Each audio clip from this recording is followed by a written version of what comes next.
নদীর ক্ষয় রোধ করতে অভিনব উদ্যোগ খোয়াইতে। নদীর দুই প্রান্তে পাটের বস্তা দিয়ে তার মধ্যে ভাঙন রোধ করতে সুপার নেপিয়ার ঘাস লাগিয়ে নদী ক্ষয় রোধ করা হচ্ছে।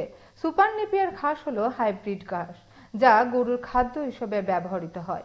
ক্ষয় হওয়ার হাত থেকে অনেকটাই নদী রক্ষা করা যায় এর মাধ্যমে।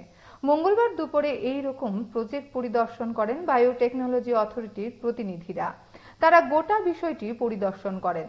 মূলত তেলিয়ামুড়া কলেজের অধ্যাপক শিবজ্যোতি দত্ত এই প্রজেক্ট করেছেন।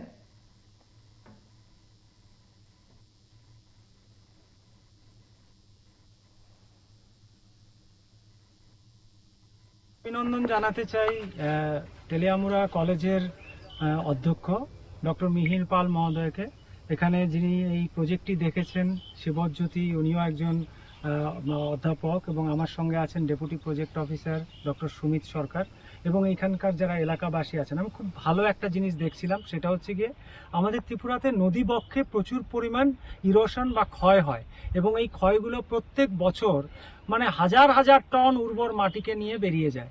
এখানে আমরা এমন একটা জায়গায় প্রজেক্টটা করা হয়েছে যেটা নাকি হাওড়া নদীর একটা জায়গা, যেখানে খোয়াই নদীর একটা জায়গা, যে খোয়াই নদীর ঠিক যেখানে টার্নিংটা নেয়, এই জায়গাটা সবচেয়ে বেশি এর আগের বছরও ভূমিক্ষয় হয়েছে।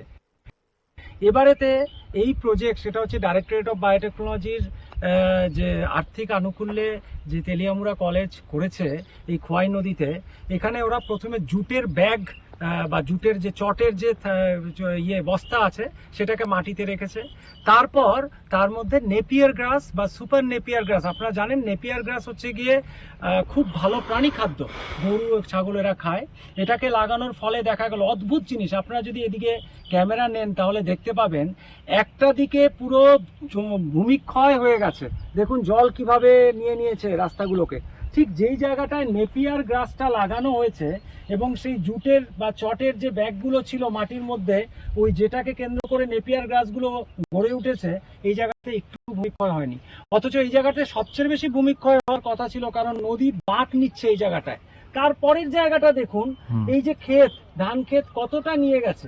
সুতরাং খোয়াই নদীর এই জায়গাটাকে খুব ভালনারেবল ধরা হয়, যে এই জায়গাটায় ভূমিক্ষয় প্রত্যেক বছর হয়। তো এই যে একটা ছোট্ট উদ্যোগ ডাইরেক্টরেট অফ বায়োটেকনোলজির আর্থিক আনুকূল্যে যে তেলিয়ামুড়া কলেজ নিয়েছে, সেটা সত্যি খুব প্রশংসনীয়, এবং আমরা মনে করি যে পরবর্তী সময়ে বৃহত্তর ক্ষেত্রে আমরা এই ধরনের প্রজেক্ট যদি নেই, তাহলে আমরা ভূমিক্ষয় রক্ষা করতে পারবো। তো আমরা আজকে এখানে দাঁড়িয়েছিলাম, আমি বিশেষ করে এখানকার যারা এলাকাবাসী আছেন ওনাদের যা উৎসাহ আমি দেখেছি, ওনারা আমাদের সঙ্গে সঙ্গে পায়ে পা মিলিয়ে নিচে নিচে নেমেছেন। আমি ওনাদেরকে বিশেষভাবে অভিনন্দন জানাতে চাই, কারণ কোনো প্রকল্প সফল হয় তখনই যখন ঠিক প্রযুক্তি থাকে, মানুষ কাজ করে এবং এলাকার সবাই যখন সাহায্য করে। এলাকার সাহায্য ছাড়া আমরা কোনোদিন কোনো প্রজেক্ট করতে পারবো না। আমি আবারও ওনাদেরকে অভিনন্দন জানাই। এ থেকে বোঝা যায় যে ওনারা কতটা ক্ষতিগ্রস্ত হতেন, ওনারা কতখানি এটার মধ্যে নিজেদেরকে সমর্পণ করেছেন যে এই প্রজেক্টটা যাতে সাকসেসফুল হয়।